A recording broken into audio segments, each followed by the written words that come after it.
Hey everybody, it's Thursday night, so that means we're back to Orville again. Tonight's episode is New Dimensions. When you think about the title New Dimensions, it refers to quite a few things. Dimension of people, spatial dimensions. Unfortunately, again, we start off with the joke, with Gordon and John being the doofuses that there are. Basically, they play a joke that a part of Yaphit that they snagged, they stuck it in one of the appetizers. That's a going away party for the chief engineer. He's heading out to go build the space station. So they said, hey, let's have a little party for him. So, of course, the boys think, it wouldn't be funny. Let's put a piece of Yaphit and let's get to see who eats Yaphit. And then Yaphit, for some reason, he goes like, yeah, I'm not feeling so good. So he goes to sick bay and talks to the doctor, and she's just like, oh, Yaphit again. This time he's not hitting on her. Actually, yeah, I'm not feeling too well. I feel like something's off or whatever. And she gives him a quick little scan. She's like, yeah, it looks like between the two of them, they figure out, yeah, they're missing. Somehow he's missing a piece. About 30 seconds later, in comes Bortus. He ate one of the hors d'oeuvres that the guy stuck a piece of Yaphit in, and then it gets kind of gets gross for about 2 minutes, where Yaphit says, "You know what? I gotta get that back or whatever." So he sticks his tentacle down Bortus's throat and gets his piece back and whatever, and we're all grossed out. And we're not even at the opening credits yet. And then just before the opening credits, the ship accidentally hits a space anomaly, knocks the ship out for a while, roll credits. And then we find out later on that actually Yaphit files a complaint. Kelly has to deal with things. So she has both John and Gordon in her office. You know what you guys did? You really screwed up. You pissed off Yaphit. He's filing a complaint. I'm going to put a reprimand on both your records. And they're both like, oh, okay, sorry. So she goes to write the report and finds out, like, wait a minute. She's actually pulling up John LaMarr's file and finds out that, oh, he's a boy genius. Talks to Mercer and says, you know what? Hey, he's smarter than he looks, kind of thing. I don't know why he's doing dumb things. You find out later in the episode, like, why he plays it up dumb, even though he's pretty smart. She says he has the genius level, almost he can almost parallel Isaac in being so smart. So she figures, you know what? Hey, when we give him some extra tasks to do, that kind of thing, the help out, and maybe do something else. And you know what? In the meantime, too, we're short a chief engineer. Why don't we do something else? And Ed's like, hey, you know what? No, we're not going to do that. Yaphit's next in line for a promotion. Why don't we do that? And the story sort of goes from there. And then we jump into parts where things aren't going right. And then Yaphit gets really mad. He goes to the captain, like, it's racist, blah, blah, blah. You're not promoting me over, LaMarr. How come LaMarr might be chief engineer? What the hell is going on? How come he's in charge of the science team doing the investigation of what happened with the anomaly? So the anomaly is mostly sort of the background part of the story, like why we're having problems and whatever. And so while they're trying to figure out and, running scans on the ship and how come things are happening, they actually find a dead plant. We throw in another dumb joke from Ed saying, hey, don't we have some guy that watered the plants? Says, oh, yeah, it's crewman so-and-so. He went, oh, you mean the guy looks like a lizard? Says, yeah, I never can get his name right. Again, I'm finding the humor is really failing in the show. Like, we had the practical joke at the beginning, and every time Ed try to say something funny, it always slaps him back in the face. He's just like, I'm going to say something funny. That wasn't funny.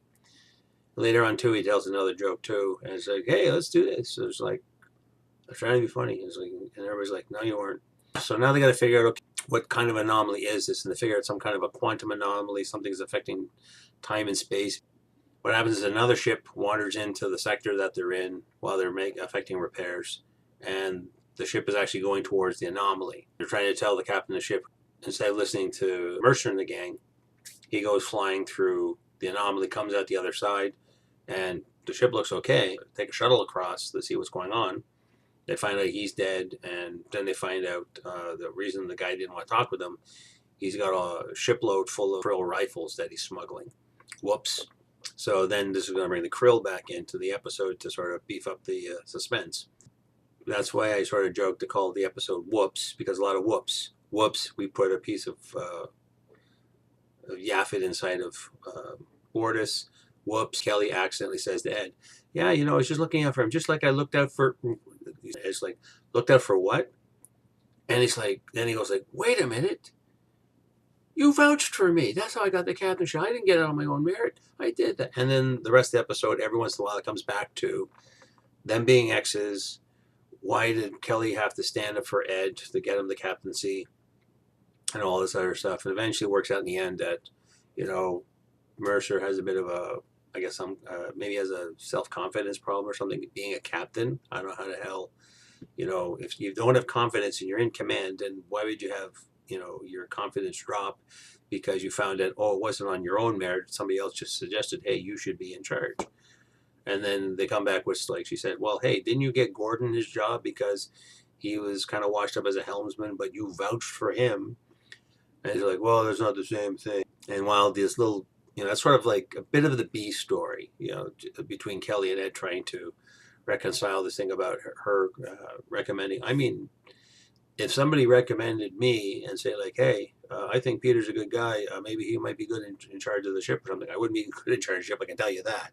But say if I was good at something and somebody recommended me, it's like, I wouldn't say like, hey, I could have done it on my own. I would have been like, hey, thanks, man. I needed that, right? Sometimes you need other people to push and pull for you. Ships actually find out that this cargo ship, the smuggler, is missing.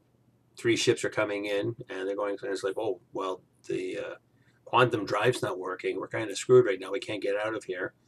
So they come up with the idea, with the help of Yaphit and John LaMarr, that hey, you know what? If we do this thing, we make a quantum bubble and put it around the ship, we can actually maybe go into this space. And they found out prior to making this master plan, the reason the cargo ship had a problem and the captain died was because it actually it's 2-dimensional space. It's a doorway, but a doorway into a realm of 2 dimensions. So what happens is if a 3-dimensional object goes inside of a 2-dimensional area, then it gets flattened into like the Y and say the X and Y axis. And they had to throw some technobabble in and say like, oh, because the molecules have certain thingies and proteins are missing, blah, blah, blah. And when they can't survive in 2-dimensional space, and that's why people die. Okay, I don't think you needed to actually throw in a thing about the technobabble to explain like why. It just makes sense. 3-dimensional things cannot survive in a 2-dimensional space. Duh.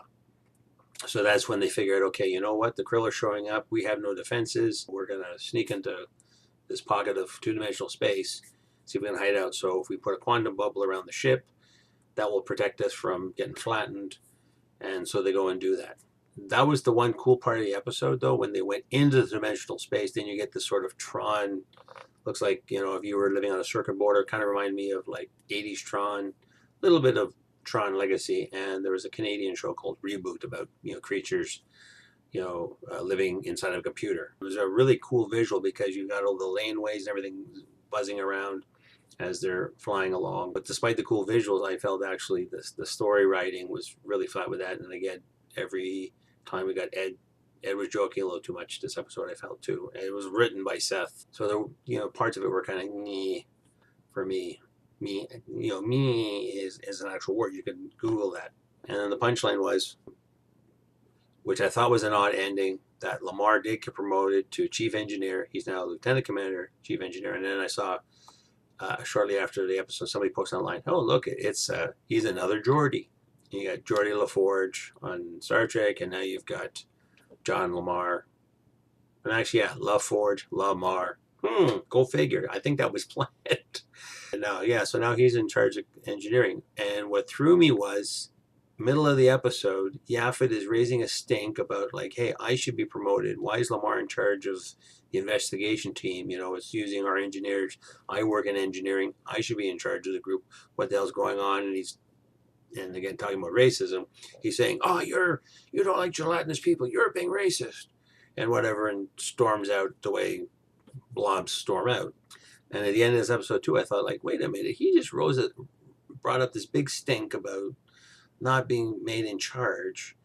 And then LaMarr gets promoted, and he's perfectly fine with it. And it ends with him, like, giving the order, okay, guys, we got the end of the week. Let's get the ship efficiency up so then we can kick back and drink up, at the end of the work week kind of idea. And Yaphit says nothing, which I thought, like, what?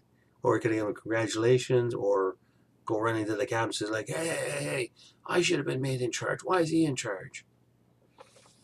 So that was kind of, I felt like the weak part of the episode, like that. And sort of, again, going back to the marriage, going back to the problem between Ed and Kelly, they do make it up in the end of the episode. So we thought things were made up with the last episode with Cupid's dagger, that she found out that because Rolando is in heat, that maybe she got his pheromones and that's why she was hot and horny and slept with him, and not for other reasons that were originally mentioned in the first episode.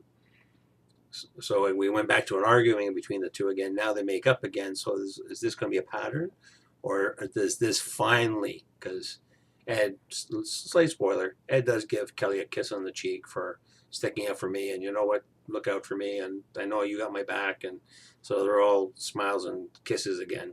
Again, we put it to you guys. What did everybody think about this? Did you like it? Did you not like it? Just say in the comments down below. And as always, like, dislike, hit subscribe, ring the bell. You know the drill. And we'll probably see you again tomorrow, because tomorrow is the 2-hour premiere of Agents of S.H.I.E.L.D. They're out in space now. Still no sign of Sigourney Weaver, because there are aliens involved, and that's what I'm thinking is going to happen, but I don't think so.